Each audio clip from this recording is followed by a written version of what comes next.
Assalamualaikum warahmatullahi wabarakatuh. Perkenalkan saya Maulina Rosyidah, NIM F131240013. Di sini saya akan menjelaskan materi saya, yaitu mengenai konsep dan hakikat ibadah madhah dengan judul pemahaman dan implementasi ibadah madhah dalam kehidupan sehari-hari. Sebelumnya kita akan mengetahui terlebih dahulu apa yang melatar belakangi masalah kali ini, yaitu ibadah. Ibadah itu merupakan salah satu pilar keutamaan, pilar utama yang ada pada kehidupan seorang muslim sebagai bentuk pengabdian kepada Tuhannya. Nah, selain berfungsi sebagai tersebut, ibadah itu juga berfungsi sebagai bentuk kesejahteraan spiritual dan sosial. Nah, dalam konteks ini, ibadah madhah itu memiliki peran penting dalam kehidupan sehari-hari umat muslim. Kenapa? Karena ibadah ini itu berhubungan langsung dengan Tuhannya dan para rasul. Jadi, ibadah ini itu ada hubungan antara Tuhan itu secara langsung gitu. Karena ibadah ini mencakup seperti sholat, puasa, haji, dan zakat. Nah, di sini saya akan menjelaskan mengenai makna dan pengertian ibadah madhah dalam konteks ajaran Islam. Yang kedua, ada ciri pembeda ibadah madhah dengan ibadah lainnya. Yang ketiga, ada contoh implementasi ibadah madhah dalam kehidupan sehari-hari. Dan yang keempat, ada bagaimana sih ibadah madhah itu dijalankan dalam berbagai aktivitas sehari-hari tersebut. Nah, mulai yang pertama yaitu pengertian dan makna ibadah madhah dalam konteks ajaran Islam. Ibadah madhah adalah ibadah dalam arti khusus, segala pengabdian manusia kepada Allah secara langsung sesuai dengan ketentuan cara atau waktu atau bilangannya yang telah ditetapkan Allah dan Rasul-Nya.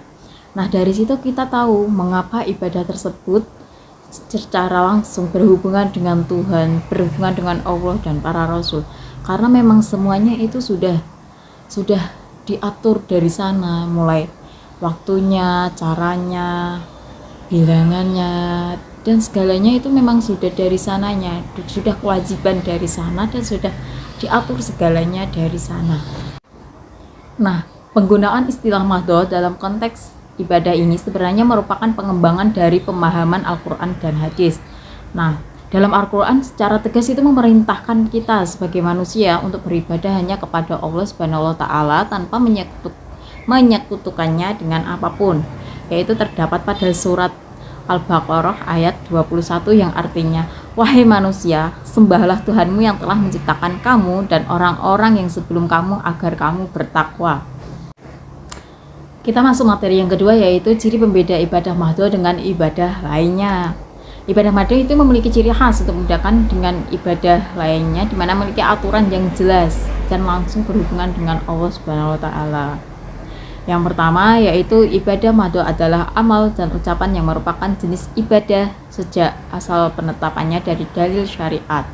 Yang artinya di mana perkataan atau ucapan tersebut tidaklah bernilai kecuali ibadah. Jadi memang itu tuh ya bukan hanya sekadar ibadah biasa, karena memang benar itu ibadah yang bertujuan langsung kepada Allah, dan segala apa itu amal dan ucapan yang kita itu termasuk ibadah jika itu memang berkaitan dengan apa yang kita lakukan dalam ibadah tersebut. Nah, yang kedua yaitu ada ibadah madhah juga ditunjukkan dengan maksud pokok orang yang mengerjakannya, yaitu dalam rangka meraih pahala di akhirat. Jadi ibadah itu juga ada tujuannya, mendapatkan pahala agar kita bisa masuk surga gitu ya. Nah, yang ketiga yaitu ada ibadah madhah hanya bisa diketahui melalui jalan wahyu, tidak ada jalan lainnya termasuk melalui akal dan budaya. Nah, yang ketiga yaitu ada contoh implementasi ibadah madhah dalam kehidupan sehari-hari. Seperti yang saya bilang tadi, pengimplementasian ibadah madhah yaitu ada 4. Yang pertama seperti sholat. Nah, sholat kan memang dari dulu itu sudah diwajibkan sebagai kita umat muslim ya. Sholat merupakan ibadah madhah yang paling utama karena sholat akan dihisab pertama kali di hari perhitungan amal ya. Nah, mengenai sholat ini Rasulullah Shallallahu Alaihi Wasallam pernah bersabda, yang dimana perkara yang pertama kali dihisab dari seorang hamba pada hari kiamat adalah sholat. Apabila sholatnya baik, maka seluruh amal pun baik. Apabila sholatnya buruk, maka seluruh amalnya pun buruk. Hadis riwayat Tirmizi. Jadi gimana? Jadi yang memang pertama kali dihisab waktu kita nanti di akhirat itu adalah sholat kita. Karena segala perbuatan, segala sesuatu yang berkepentingan itu memang lebih utamanya itu sholat. Jadi tidak ada yang lebih penting daripada sholat ya. Nah, implementasi ibadah mahdoh yang kedua yaitu ada puasa. Mengapa puasa ini dikategorikan sebagai ibadah mahdoh?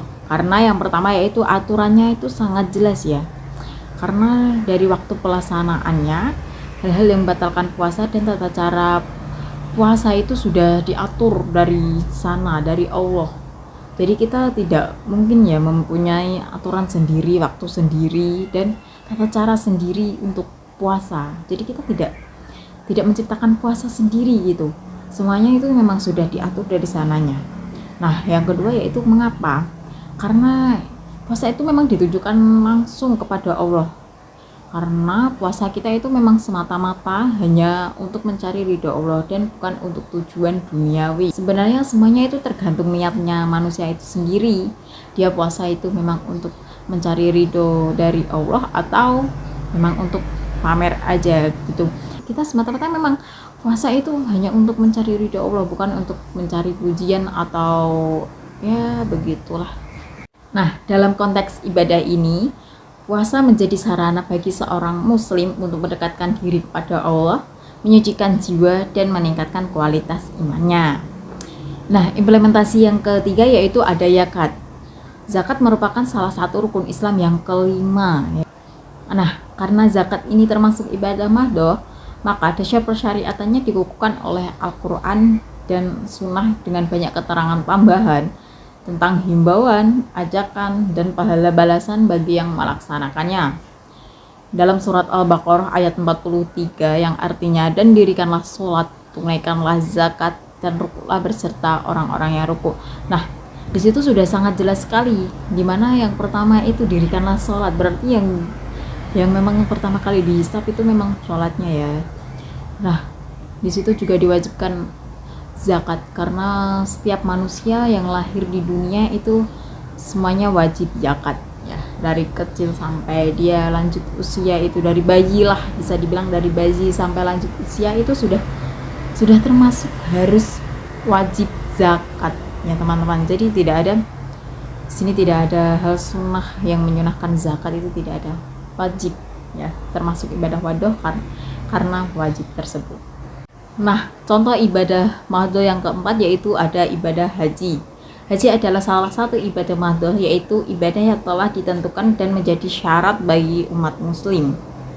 Dengan posisinya sebagai ibadah mahdoh, pada haji terdapat ketentuan normatif yang berlaku secara universal dan imperatif sebagaimana ibadah-ibadah lainnya dalam Islam seperti sholat dan puasa.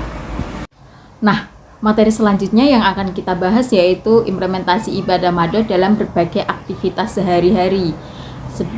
Nah, di sini tuh yang saya maksudkan yaitu bagaimana sih kita melakukan ibadah mahdoh itu dalam kehidupan sehari-hari, di waktu kesibukan kita, di waktu aktivitas-aktivitas kita tersebut. Bagaimana kita membagi waktunya, bagaimana kita bisa tahu kalau kita memprioritaskan ibadah tersebut begitu. Nah, meskipun ibadah mahdoh memiliki waktu dan tata cara khusus, semangat ibadah ini sebenarnya bisa kita terapkan dalam aktivitas sehari-hari, yaitu beberapa cara untuk mengintegrasikan ibadah mahdoh dalam kehidupan kita. Ini ada beberapa cara bagaimana kita bisa benar-benar mengutamakan, memprioritaskan ibadah kita dalam kesibukan kita.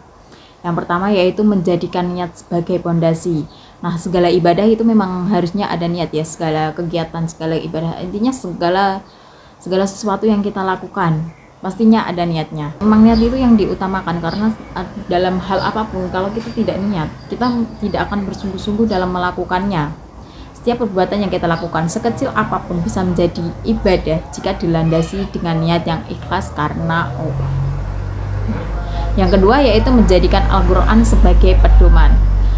Membaca Al-Quran sebagai rutin akan mendekatkan kita kepada Allah dan memberikan petunjuk dalam menjalani hidup. Jadi dengan membaca Al-Quran setiap hari, kita akan tahu, hati kita akan terbuka, dan kita akan langsung secara sadar bahwa oh, jadi ibadah itu memang sepenting ini, ibadah itu memang seenak ini jika dilakukan secara rutin, begitu ya.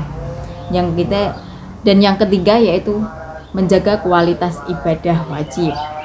Sholat adalah tiang agama. Jadi dengan menjaga kualitas sholat kita telah melaksanakan perintah Allah secara optimal. Menjaga kualitas dengan kita memperbaikinya, mempersempurnakannya dengan sunnah-sunnah yang ada di dalam tata cara melakukan sholat tersebut. Nah, itulah penjelasan materi dari saya. Kesimpulan yang kita dapat dari sini yaitu ibadah mahdoh merupakan fondasi spiritual yang kokoh bagi setiap muslim. Dengan aturan yang jelas dan tujuan yang mulia, ibadah ini tidak hanya mendekatkan kita kepada Allah Subhanahu wa Ta'ala, tetapi juga membentuk karakter kita yang mulia dan memberikan kedamaian hati. Nah, dalam kehidupan sehari-hari kita dapat mengintegrasikan ibadah mahdoh dalam setiap aktivitas kita juga, mulai dari niat yang ikhlas dalam bekerja hingga dalam berinteraksi dengan sesama. Penting untuk diingat bahwa ibadah mahdoh adalah perjalanan spiritual yang terus-menerus. Tantangan dan godaan pasti akan kita hadapi ya dalam setiap melakukan ibadah atau melakukan perjalanan. Penting untuk diingat bahwa ibadah mahdoh adalah perjalanan spiritual yang terus-menerus. Tantangan dan godaan pasti ada dalam setiap kita menjalani sesuatu yang secara kita udah niatkan gitu. Namun dengan keteguhan iman dan istiqomah, kita akan mampu meraih kesuksesan dunia dan akhirat. Nah, sekian yang saya sampaikan, semoga materinya tersampaikan dengan jelas dan dapat diamalkan secara baik dalam kehidupan sehari-hari kalian. Terima kasih. Wassalamualaikum warahmatullahi wabarakatuh.